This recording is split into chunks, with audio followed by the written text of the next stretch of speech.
Hola, bona tarda, com esteu? Benvingudes a aquesta petita entrevista que oferim des d'Amnistia Internacional. El meu nom és Laura Huguet i soc la coordinadora del grup d'Amnistia Internacional de Maresme.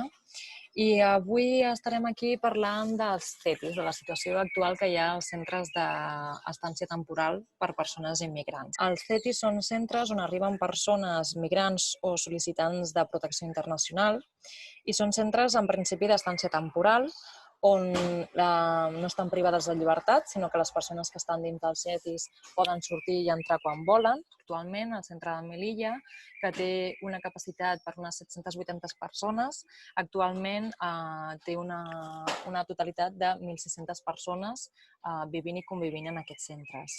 Considerem que això és una vulneració total dels drets humans d'aquestes persones. El que estem demanant, per tant, és que es comenci a traslladar aquestes persones a la península.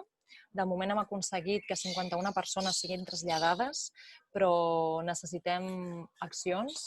Aleshores, per parlar una miqueta més a fons d'aquesta situació, tindrem avui amb nosaltres a Marianela Clinat. Marianela és una advocada especialitzada en drets humans i gènere.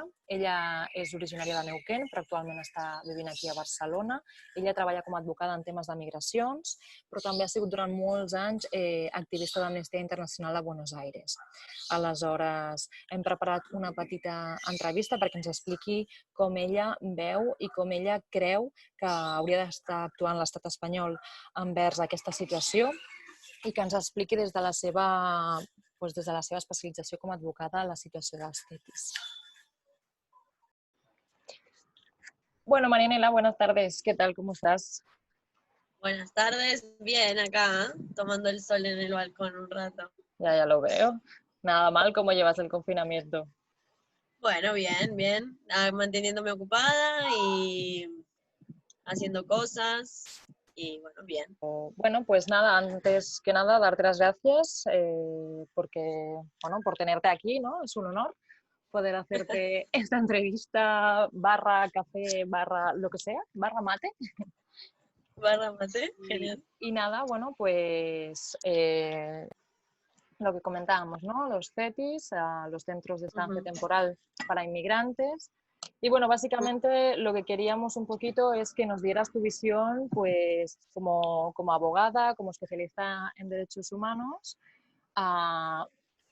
haríamos como una visión general, ¿no? Más que nada, ¿qué es lo que opinas tú sobre este tipo de centros?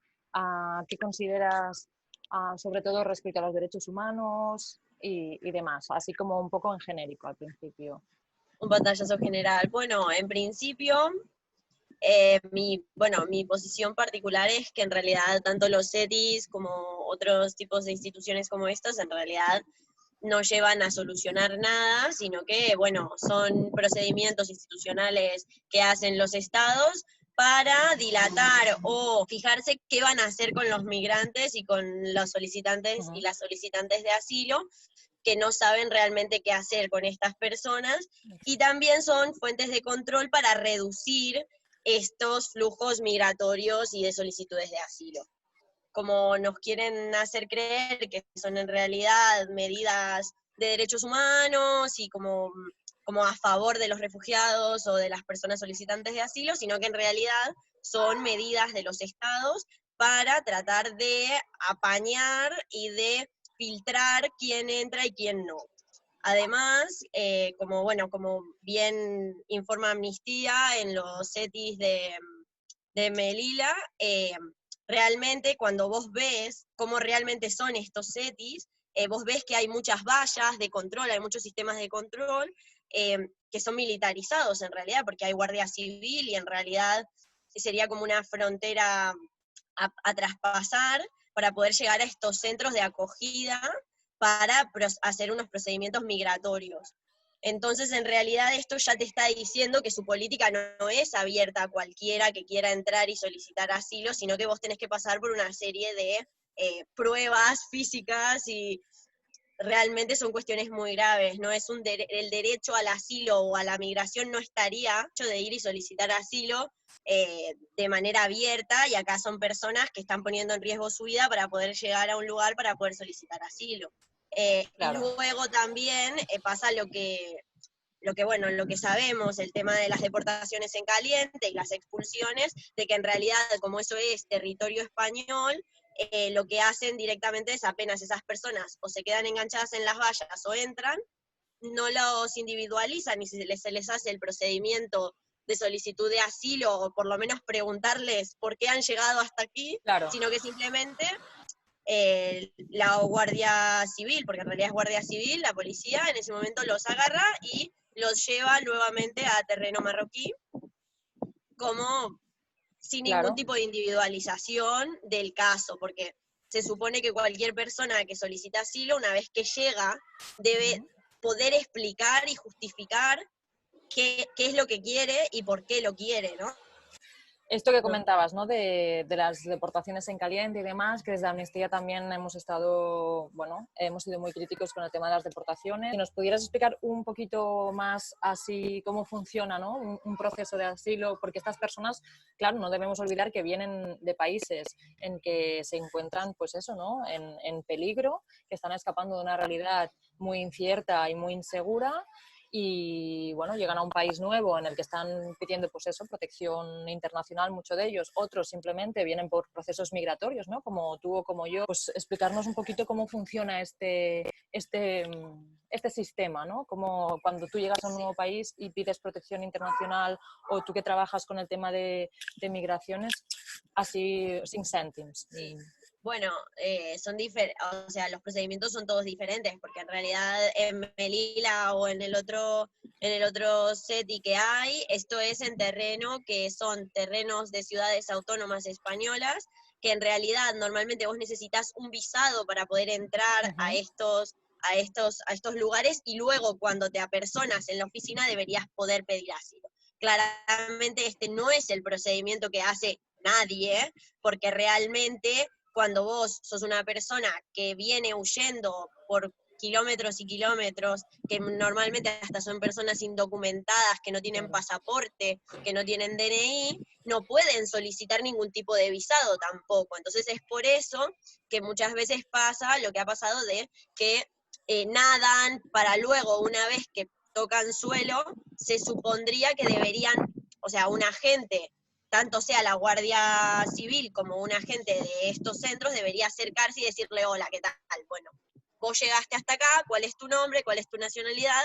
¿Por qué vos estás solicitando asilo? En realidad, debería ser individualizado y se debe iniciar un procedimiento de solicitud de asilo, en donde a esta persona se le da una tarjeta roja, que sería como una autorización de solicitante de asilo, que está pendiente su autorización, pero que puede trabajar y que en realidad también puede moverse por territorio español. Moverse por territorio español no es solo en el SETI y en Marruecos, sino que también podría ser trasladado a la península si esa persona lo desea. El tema es que hay muchos problemas con estos CETIs de que no los trasladan a la península cuando lo desean, y entonces ahí es donde también se viola el derecho a la libre circulación. Una vez que vos tenés este tipo de tarjeta roja y este tipo de permiso de residencia, en donde vos en principio no sos una persona que está de manera irregular en un país, vos tendrías derecho a moverte por España en general. En estos CETIs es que no a las personas no las trasladan a pesar de que lo piden. Y es lo que también, bueno, Amnistía reporta en sus informes y etcétera, es también la condición de hacinamiento.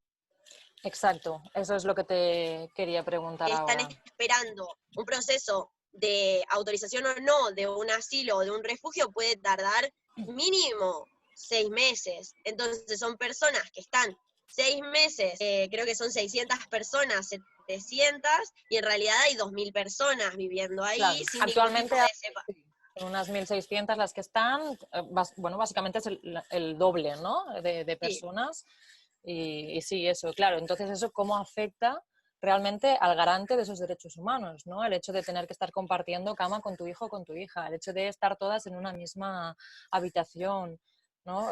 Sobre todo también el tema que hablábamos y que habíamos comentado de las familias separadas, ¿no? Entonces, tú como especialista en derechos humanos, pues eso, ¿no? El hacinamiento, cómo puede afectar a estas personas. Aparte de ya el derecho a la libertad, que no tienen la libre circulación, como comentabas ahora, pues el hecho de estar hacinadas en un centro en que además las instalaciones están Estos pensadas. centros tienen que estar en condiciones Ujú, dignas, las personas tienen que poder exacto. vivir y estar, y también tienen que respetarse patrones, como también ha dicho el Comité de Derechos del Niño, que los niños y las niñas tienen que tener espacios particulares, las familias deben Claro. ser separadas, las madres con sus niños deben ser separados, tiene que haber condiciones específicas. También lo que se ve y es que las situaciones de violencia de género no se Exacto, separan justo. en estos centros, tampoco se separa a las personas que son víctimas de trata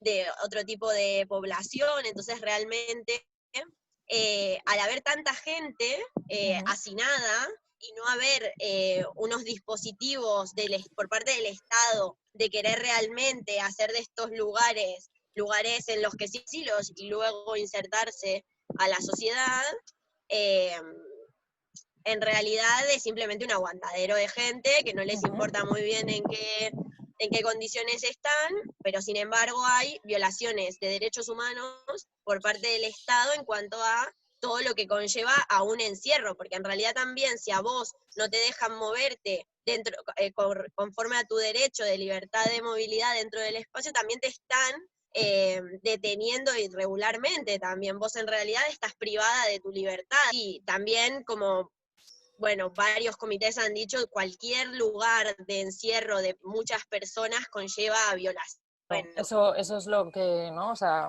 bueno, está demostrado, ¿no? Que cuando en un lugar están personas hacinadas durante muchísimo tiempo, ¿no? El hecho de las tensiones, si al final ya es complicado, que a veces en tu vida normal, en tu vida diaria, cotidiana, tienes conflictos en el trabajo, incluso en casa y demás, pues imagínate cuando están duplicando, ¿no? Tanta gente en el mismo sitio, que no tienes espacios personales, que no tienes libertad, que no tienes según qué cosas y según qué derechos básicos garantizados, pues las tensiones que genera eso, ¿no? Entonces también una cosa que has comentado tú respecto, pues eso, a las víctimas de trata, las víctimas de violencia de género, ¿no? Que conocemos muchísimos casos de personas pues que son víctimas de, pues eso, de violencia de género, o incluso personas LGBTI que por desgracia tienen que pues, salir huyendo de sus países, ¿no? Porque en muchos países sabemos que es completamente ilegal, incluso tenemos el testimonio de una persona, una mujer trans pobre que tuvo que salir, una mujer marroquí. Entonces al final están hacinadas en un mismo centro y tampoco se les garantizan según qué derechos. Entonces, querría saber también, tú como especialista también en género, ¿qué nos podrías contar un poquito acerca de esta situación, de estas víctimas, de estas supervivientes que han tenido que pasar por una situación súper traumática y que ahora llegan a un nuevo país y vuelven a encontrarse con una violencia institucional y una violencia, porque al final son personas de su misma, pues de su misma región o incluso de su mismo país, que a lo mejor, pues eso, ¿no? Los estereotipos que hay y toda la estigmatización hacia ellas, ¿cómo ves tú esta situación? bueno, es que en realidad ahí hay una revictimización por parte de Uh-huh. estas personas que en realidad están huyendo de una circunstancia eh, que es la que hace que esa persona solicite asilo, y luego en el centro cuando llegan a entrar y se encuentran con personas que tienen esta misma cultura, que es de las que están Claro, huyendo, que exacto, luego las victimizan dentro de los centros también. Entonces ahí total. es donde al no separar, digamos, no separar, digo, no digo que tiene que haber una habitación especial, pero No, sí no, al no no, tomar medidas exacto. suficientes respecto de esto, es donde se acentúan las vulnerabilidades, ¿no? Estas personas además vienen por una condición de que además de venir de una situación eh, regional, de conflicto, de lo que sea, también tienen su característica personal, que también puede ser solicitud de asilo, que es la homofobia, la transfobia y otras cosas. Aclaración, hoy es el Día de la Lucha contra la Homofobia y la Transfobia, Exacto. así que Uh-huh. es Conmemoramos. un buen tema. Y entonces el problema es ese, que ahí puede haber una revictimización y se tienen que tomar medidas particulares respecto de estos colectivos en estas situaciones también de encierro. Sabemos que las personas LGBTI son particularmente vulnerables en estas condiciones, porque además no solo se enfrentan al racismo, la xenofobia, etcétera, sino también a la homofobia, a la transfobia, y, Exacto. y también parte de lo que el informe de Amnistía y otras organizaciones que hacen sobre este tema es el tema de la poca capacitación que tienen las personas que trabajan en los CETIs respecto de todos estos temas. Súper importante esto también. Entonces también hay una o sea, no solo hay una vulneración de muchos derechos, sino que también van a tener que volver a ser, o sea, se vuelven a ver violentados en la violencia que ellas mismas están escapando, digamos. Es otro tipo de violencia, pero al final sigue siendo violencia que se ejerce. Sigue siendo la misma. Aprovechando un poco la situación, ¿no?, en la que estamos viviendo actualmente, y sobre todo, ¿no?, en la acción que estamos haciendo actualmente con Amnistía, ¿no?, de traslado urgente, que sobre todo nos estamos centrando en el tema, pues que estamos todas ahora mismo en estado de alarma a consecuencia del coronavirus, del COVID-19. Entonces, bueno, si ya la situación de por sí es complicada, ¿no?, como una situación en la que, bueno, tenemos tantas directrices que seguir, ¿no?, incluso nosotras mismas, que tenemos que estar confinadas, que tenemos que mantener la distancia, que tenemos que mantener un sistema de higiene constante, ¿no?, como encima, aparte de que ya están hacinadas, de que ya es el doble de capacidad las personas que están dentro de los CETIs, ¿cómo crees que puede acentuar o afectar a estas personas pues la situación de incertidumbre y emergencia sanitaria, ¿no?, que estamos viviendo ahora? No solo el tema de que, bueno, de que las condiciones sanitarias de estos lugares claramente no tienen ninguna medida que pueda prevenir el COVID, digamos, que es donde podés vos mantener 2 metros cuando en realidad hay el doble de personas de las que debe haber. Entonces, en realidad, ya de por sí, en cuanto a medidas de sanidad, no son posibles. Entonces, en realidad, también el derecho a la salud, que ya de por sí debe estar vulnerado en otras instancias, el derecho a la salud en ese momento también es vulnerado, porque vos también tenés derecho a ser protegido en una pandemia mundial por parte de la organización que te acoge, que sería el Estado español en un CETI. También, por otro lado, yo creo que el problema también es que debido al cierre de fronteras, tienen una residencia, porque la tarjeta roja lo que a vos te permite es como trabajar y moverte en España hasta que se resuelva, pero vos en realidad no tenés una residencia de por sí, y España solo deja entrar a personas con residencia o con nacionalidad a su territorio español. Entonces yo creo que esto retrasa mucho más el movimiento de estas personas que piden venir a la península, para poder trabajar o salir del CETI, porque también es eso, en un momento de COVID vos decís, bueno, yo prefiero irme a, no sé, Granada a trabajar o a estar en un espacio privado, como puede ser un apartamento o lo que sea, en donde yo pueda tomar mis medidas de sanidad para yo cuidarme, pero si a mí el CETI no me traslada desde Melilla a Granada o a donde sea que sea necesario, no lo puedo hacer. No puedo también yo tomar mis medidas de manera personal para cuidarme yo. Claro, Y tienes que también, seguir. el problema también es que yo creo que es esto de que con respecto a las deportaciones que se pueden hacer en este momento, también los estados no están recibiendo personas, digamos. O sea, no todos los estados tienen abiertas las fronteras, en realidad al contrario, y menos a personas que están siendo deportadas o que están siendo deportadas, que de por sí ya no los quieren aceptar en este momento, que los acepten en términos de COVID, que no saben nada, que no hay test, que son personas que no tienen recursos. Entonces también esto, a mi criterio, potencia la situación de vulnerabilidad de las personas que van a solicitar asilo y que luego, de esta manera, como hace España, las deniega de manera masiva, que en realidad ni las deniega, simplemente llegaste, te agarro de las manos y te llevo de vuelta. La pandemia mundial, de manera global, potencia las vulnerabilidades de aquellas personas que son más vulnerables, digamos, todas. Sí. Y entonces, ya como para ir un poquito acabando, ¿cómo crees que debería actuar, en este caso, el Ministerio de Interior? ¿Cómo debería actuar Marlaska, ¿no?, ante la situación de los CETIs en general y sobre todo ante la situación de COVID, de emergencia sanitaria que tenemos? Bueno, yo en esto voy a hacer como dos partes. Una es que creo que en realidad en situación de COVID estoy totalmente de acuerdo con lo que sería ahora la campaña que se ha hecho desde los colectivos migrantes en España de la regularización ya, Exacto. de que España tome la decisión de aquellas procedimientos abiertos que había de regularización migratoria, que bueno, que le den papeles a la gente, porque si estas personas están pidiendo ayuda, por algo es. Claro, claro, Y claro. creo que también,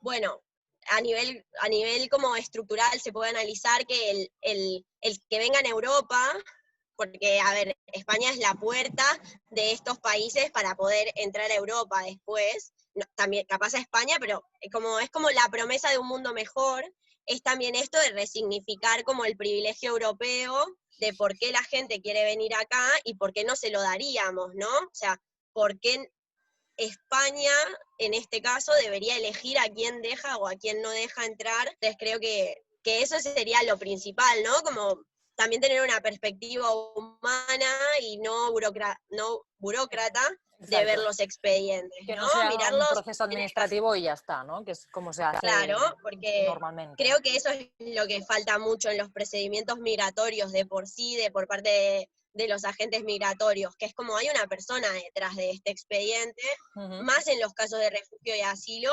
Creo que debería hacerse también esto, que aquellas personas que han pedido la autorización a la península sean trasladadas urgentemente y que se les dé facilidades también para poder conseguir alojamiento, porque Claro. también es eso, también hay que ver el tema de una vez que llegan, qué pasa con esta pasa, gente, ¿no? porque no tienen trabajo, no tienen nada. Claro, en muchos casos son las propias ONGs, ¿no? El tercer sector quien se hace cargo muchas veces de estas personas, ¿no? Y entonces realmente tendría que ser, pues a nivel estatal, el gobierno, el ministerio, que se haga cargo no solo de trasladar a estas personas, sino después de poder ofrecerles una serie de garantías. Claro.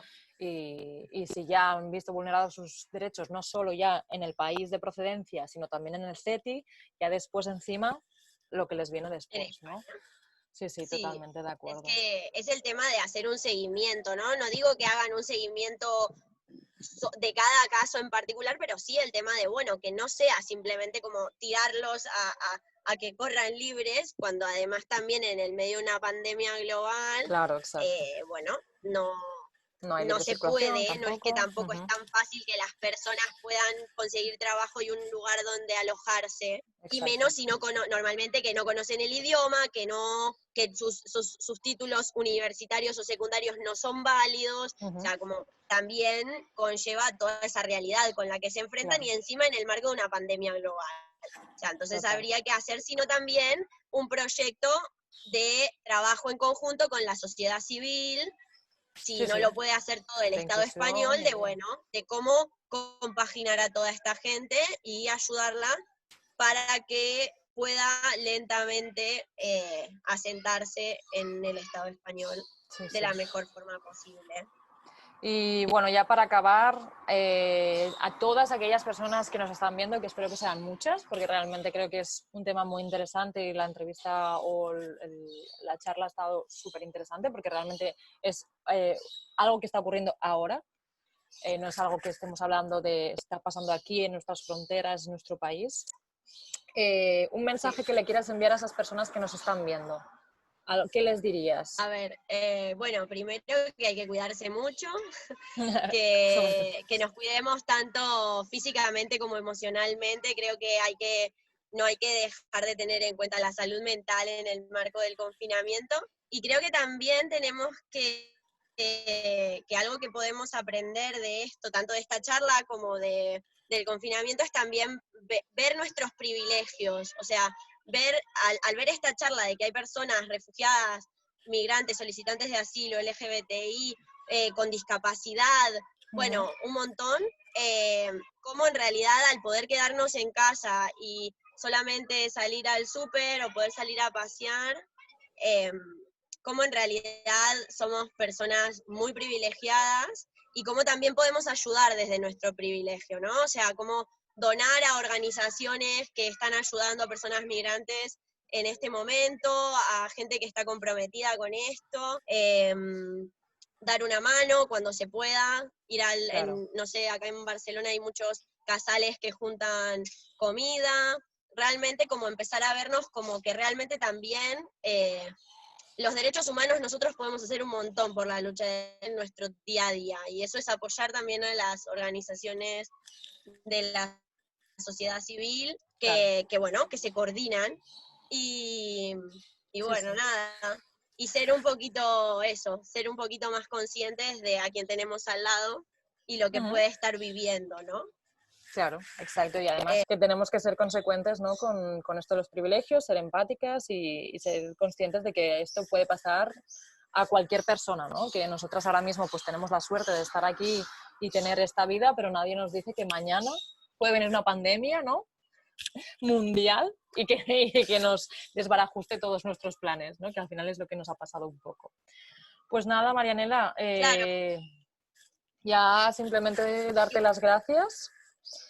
Muchísimas gracias por participar y por todo el trabajo que haces, ¿no? Que al final, pues no solo como abogada de derechos humanos y de género, sino también por todo tu activismo, animar a las personas que se unan a estos movimientos y que no se queden de brazos cruzados, que al final, pues es eso, ¿no? Que si todas hacemos un poquito de esfuerzo, las cosas van llegando y tenemos buenas noticias poco a poco, pero bueno, nada, yo por mi parte eso, darte muchísimas gracias, que dentro de la gravedad del confinamiento lo acabes de pasar lo mejor posible.